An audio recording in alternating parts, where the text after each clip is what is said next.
I was in the little town of Sarandí with one of my companions who was from Brazil, and I was just there one transfer, but it was like one of my favorites. It was like so amazing because we were both very hardworking, and we kind of like tried really hard to help one of our investigators specifically. She had been investigating for like a long time and kind of like planning for baptism, and then like slipping away, and like just things always happened to her.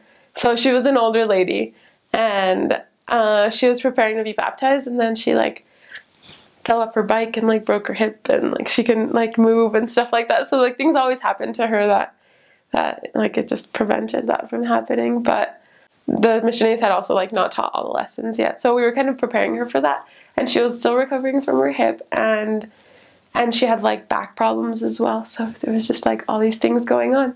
But we were preparing her for baptism, and she had agreed, and we were set on one day, and just like a couple of days before, we taught her like a lot of tithing, and she didn't want to accept that, so we were like broken. I mean, we were like devastated. And so her name was Maria Elena. She like didn't want to, so we postponed the baptism, but we tried like really hard, and we like prayed a lot for her so she could like, so we could know exactly what to do to help prepare her for her baptism. And I just remember that was like one of the most spiritual experiences on my mission, because it was so hard. Like it wasn't easy, but that's like, I guess that's when we learned a lot. And that's I hate crying.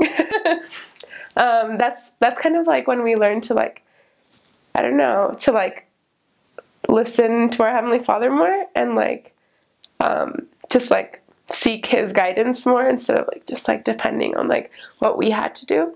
So Maria Elena, like, she like didn't really want to get baptized after that, but we kind of like kept teaching her, and we kept motivating her, and we finally prayed, because she didn't want to agree like for a baptismal date. So we were just like decided that we couldn't do it alone, and we had to pray about it. So one day we were planning, and we were doing a weekly planning session, and we decided to pray for her, and we kind of like asked our Heavenly Father when, like, we kind of like picked a date, and we prayed and asked like if that would be okay, like if we could really prepare her for that day, if she was really ready to get baptized, and if she really should.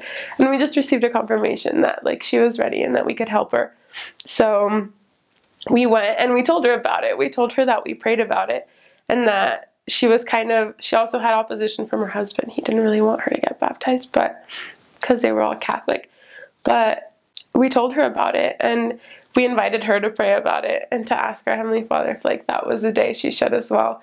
And she did, and she received a confirmation. She told us later the whole like tithing thing, like we taught her more in detail about it, and she understood, and she just agreed to get baptized. So, and it just like kind of worked out.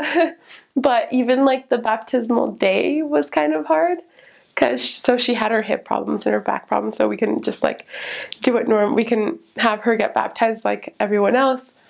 And I guess since it's a little town, it's like they have trouble with the water. Sometimes it doesn't heat up, and she's like sick, so we couldn't get her in like cold water. And so we just had like all these things like working against us. And we were considering like taking her to another little town and like baptizing her there, but it didn't. Yeah, but I remember the bishop helped us a lot in that area. He helped us like prepare for her baptism, and like the thing that heats up the water like stopped working that day. But there was just a lot of opposition. I remember that day, like my companion and I were praying a lot, "This please go well." And it wasn't just our baptism; the other sisters also had a baptism, so we were all just like praying a lot for it.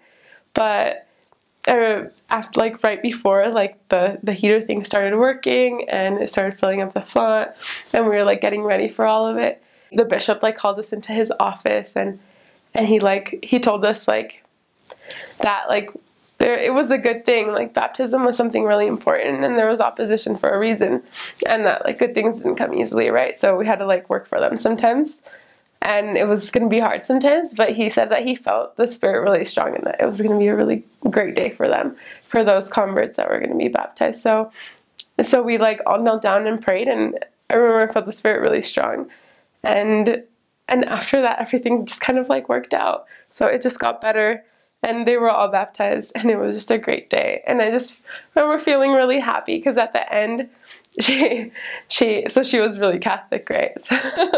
So at the end, she just kind of like, she hugged us and she like called us her daughters and she like thanked us. And then she said she had felt better because of her back problems and her hip problems. She's like, oh, that holy water helped me so much.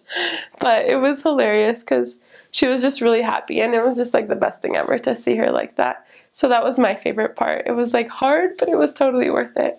And yeah, I just remember Maria Elena was just like really excited about it. So it was kind of like stressful, but I just felt the Spirit really strong throughout that whole experience. So it helped me grow closer to my Heavenly Father as well.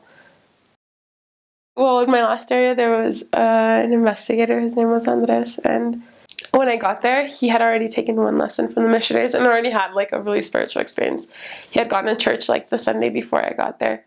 And he said he felt the Spirit really strongly. So he was kind of like not sure about the missionaries at first. And then he went to church and he said, every time we went to church too, it wasn't just that first time. Even when we would go for like activities, he would like just like sit there and like just like, I don't know, meditate or whatever and like think about how peaceful he felt. So he was just always, I was just surprised. He was always like really in tune with the Spirit. I don't know. It was a huge miracle just because that one was so easy. He was just already like, he already gained his testimony really quickly. I guess the sisters before I had gotten there had watched the restoration with him, and he was like bawling the whole time. Then when I had gone and we finally saw him get baptized, he's in a wheelchair, like he couldn't, like his waist down, he couldn't move, and he had like a lot of diseases. But it was amazing, just like the miracles that we saw like through him. We could see that like God really helped him because he was just like going through so many things, and when we were teaching him, like he just kept getting better. So it was just, things were just working out for the baptism. And his baptism was beautiful, and he like he cried a lot. So that was another happy moment.